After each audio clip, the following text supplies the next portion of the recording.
sur ma chaîne Objectif Dev dédiée à l'optimisation de la connaissance des technologies de l'informatique.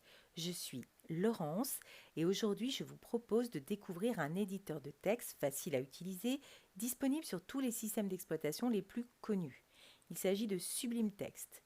Dans cette vidéo, je vous présente son installation, son paramétrage, je vous montre comment créer votre premier mini-projet.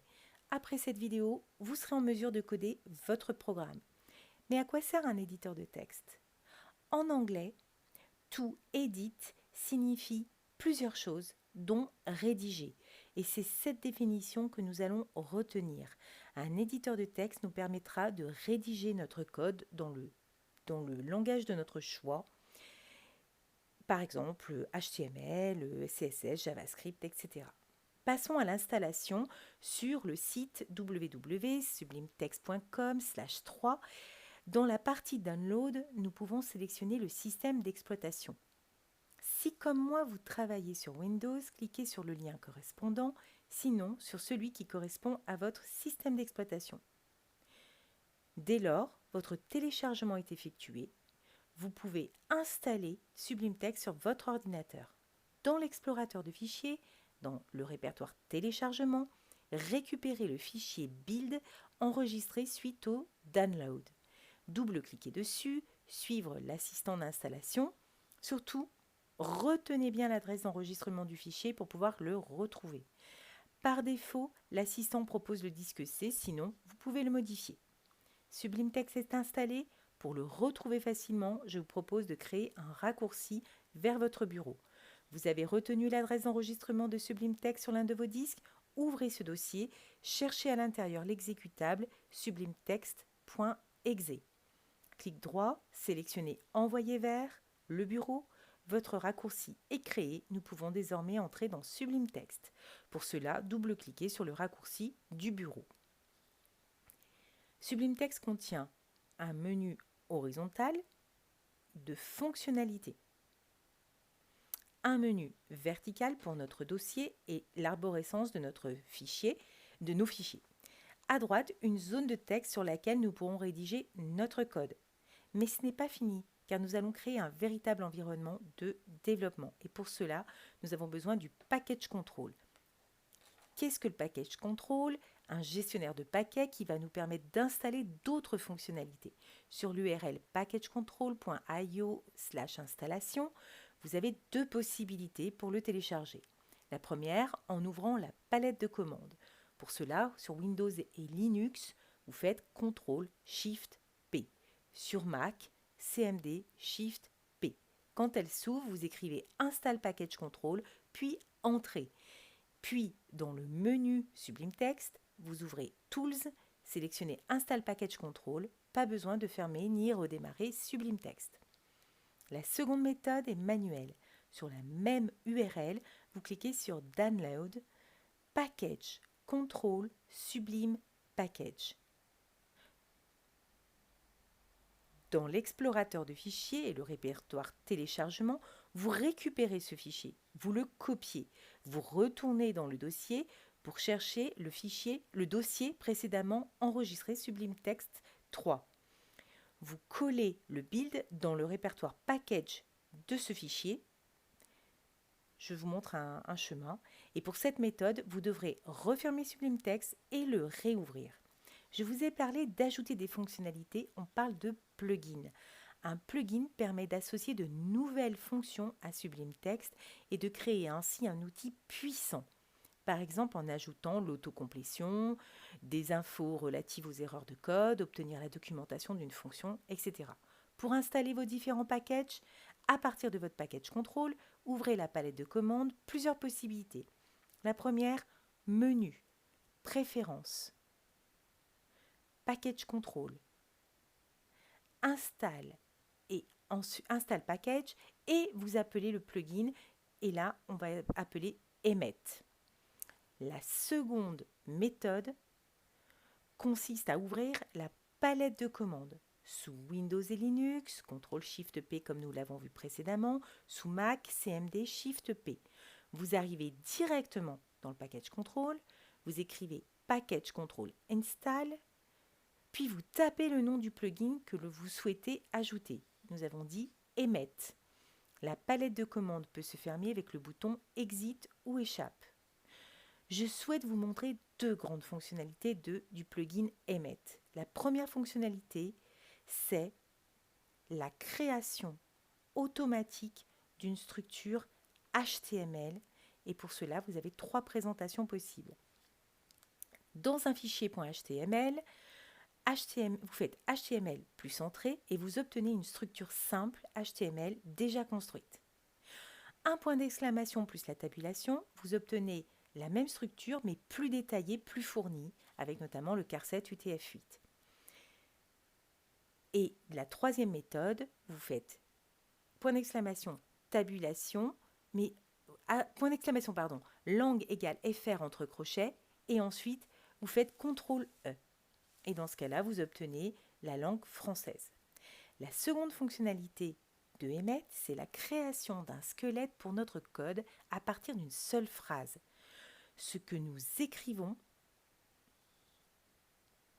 c'est le nom de nos balises, plus séparé par l'opérateur logique supérieur, puis vous faites CTRL-E et vous obtenez le squelette de toutes les balises que vous avez souhaité créer. C'est un gain considérable et ça évite énormément d'erreurs de fermeture de balises. Quelques compléments sur le squelette HTML. Pour créer plusieurs balises, nom de la balise, le signe de multiplication, le nombre de répétitions souhaitées. Si on veut associer la valeur à une balise, on fait nom de la balise plus valeur entre accolades. On peut créer une classe, on procède en écrivant un point plus son nom. On peut créer deux classes à la suite, le point, nom de la première classe, point, nom de la deuxième classe. On veut ajouter un nombre à une balise, on peut ajouter le symbole $ autant de fois qu'il est nécessaire pour obtenir le chiffre que vous souhaitez. Si vous souhaitez en savoir plus, vous avez le lien emmet.io cheat sheet. Il existe de nombreux autres plugins qui feront l'objet d'autres vidéos. Maintenant, finalisons le paramétrage de Sublime Text avec les settings. Qu'est-ce donc que les settings? Il s'agit de réglages qui nous permettront de déterminer un comportement spécifique, attendu et individuel, contrairement aux plugins où l'on accepte la totalité. Leur accès, menu, préférences, settings.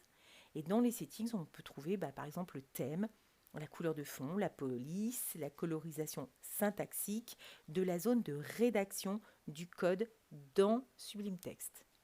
Sachez que des développeurs mettent à notre disposition des assemblages de settings, comme par exemple le lien de Nerocro sur GitHub. Vous pouvez copier son code et le coller dans vos settings entre les accolades. Vous pouvez également retrouver des settings sur le site de Sublime Text. Vous allez pouvoir choisir un thème, menu, préférences, thème, et si vous choisissez un autre thème, vous avez également le site à votre disposition. Nous sommes arrivés à un point important. Votre environnement de développement est opérationnel, prêt à accueillir votre code. Félicitations, créons notre mini-projet. Pour cela, nous aurons besoin d'un dossier, de fichiers .html, d'une structure de code, d'un mini-code et de pouvoir l'afficher sur un navigateur. Créons un dossier pour notre projet. Dans l'explorateur de fichiers, à l'endroit de votre choix, puisqu'on est en HTML, clic droit, Nouveau, Dossier, vous lui donnez un nom sans extension, par exemple boîte à outils. Pour information, on ne code pas directement dans le dossier de notre projet, mais dans des fichiers .html par exemple, que nous allons lui associer. Une fois le dossier créé, ouvrons-le dans Sublime Text. Nous allons le récupérer. Donc cela, clique sur le menu dans File, sélectionnez Open Folder. L'explorateur de fichiers s'ouvre, retrouvez notre dossier boîte à outils, le sélectionnez et il apparaît dans Sublime Text sous Folders. Créons maintenant un fichier .html qui recevra notre code. Donc dans Sublime Text, clic droit sur le nom de notre dossier, boîte à outils, clique sur New File, une ligne s'ouvre au bas du document, pour entrer le nom de votre fichier. Attention, ici c'est crucial. Le nom du premier fichier sera index.html. Pas par hasard, mais parce que les navigateurs vont chercher ce fichier index.html comme point d'entrée de nos sites par défaut. Ce qui veut dire que avec un autre langage, vous pourriez créer index.php par exemple. Pensez à enregistrer vos fichiers. Un point dans l'onglet vous rappelle que le dossier n'est pas enregistré. Faites CTRL plus S. Créons notre fichier .html dans... Alors, pardon, si vous ne pouvez pas créer votre fichier HTML, dans ce cas-là, je vous invite à télécharger le plugin Advanced New File. Juste avant de créer le fichier index.html, pour rappel, 2 extensions au fichier HTML, HTML ou HTM. Donc, je crée une structure HTML avec emmet, c'est-à-dire je fais le point d'exclamation plus la tabulation, j'obtiens ma structure, je crée un titre d'onglet de page dans la balise title, un titre de page du site dans la balise H1 et le texte de votre choix, j'ai écrit bienvenue sur ma page d'accueil.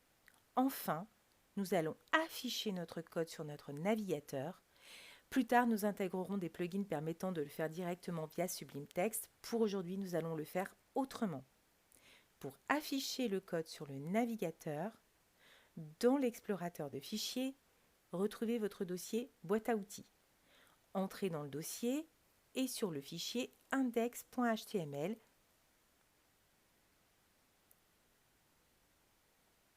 Sur ce fichier, faites un clic droit.